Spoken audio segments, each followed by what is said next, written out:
I'm Devorah Wallen, and I'd like to share my tea for two, my Torah thought, for 2 minutes, more or less. This Shabbos and Yom Tov, the Torah readings are regarding Passover.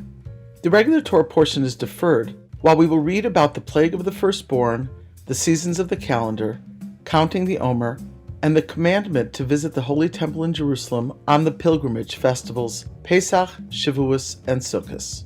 During the intermediate days of Passover, we learn about matzah and leaven, the Exodus, and many other themes. Next week, we will discuss the reading of the seventh day of Passover when the Jewish nation sings the song at the Red Sea in celebration of our freedom from Egypt and the Egyptians' pursuit of us at the sea. One of the most famous and significant mitzvahs of Passover is the mitzvah of eating matzah, or unleavened bread. As the verse states, Kol machmetzes lo sochelu, b'chol moshvosechem tochlu matzos. You shall eat nothing leavened, and in all of your dwellings you should eat unleavened bread. The word machmetzes is from the word chometz, meaning leaven.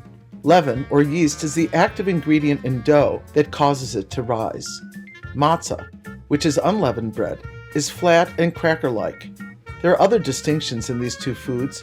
Graphically in the Holy Tongue, the words have very similar letters. 2 out of 3 are the same. In each word there is a mem and a tzadik. However, the letters that are uncommon look and are pronounced almost exactly the same as well.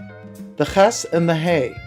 The ches looks like a house that is only open on the bottom, and the hey looks like a house with the opening on the bottom as well as a little window on the top. In the ches, the window is blocked shut with a little fleck, a nakuda. The ches sounds guttural, ch, and the hey is airy, ha. The analog is that verbally, this very small window blockage prevents the air in the back of the throat to exit freely. When dough turns to chametz, it is in a matter of seconds. Just a small space of time causes the flat dough to expand. Metaphorically, leavened bread is soft, puffy, expanded, and haughty. Matzah is thin, delicate, lowly, and humble. Matzah is sometimes called lechem oni, poor bread, for many reasons. One is because its ingredients are humble and simple, just water and flour.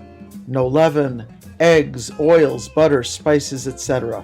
What can we learn from the words and concepts of chametz and matzah? Chametz, which is puffy and full of air, is like an arrogant person who is full of himself. The subtle difference between the transition from matzah to chametz is just in a brief blink of an eye or in a very small lack of awareness. The slight opening on top of the hay becomes occluded in the ches.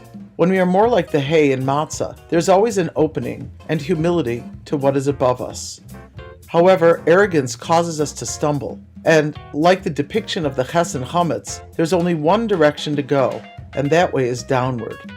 As Cain, the first murderer, is told by Hashem, if you do well, won't you be accepted?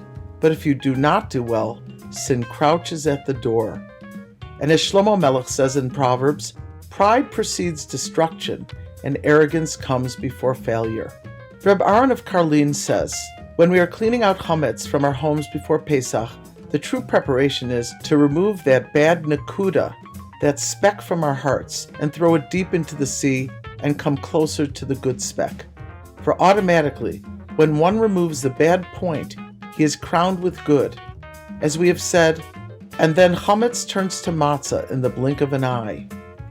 All Hashem wants for us is to make a very small opening, looking upward, and bring Him into our lives. As the Midrash on Shir HaShirim, Song of Songs says, open for me an opening the size of the eye of a needle, and I will open for you an opening the size of a hall. May we be worthy of celebrating Pesach in a very large hall in Yerushalayim.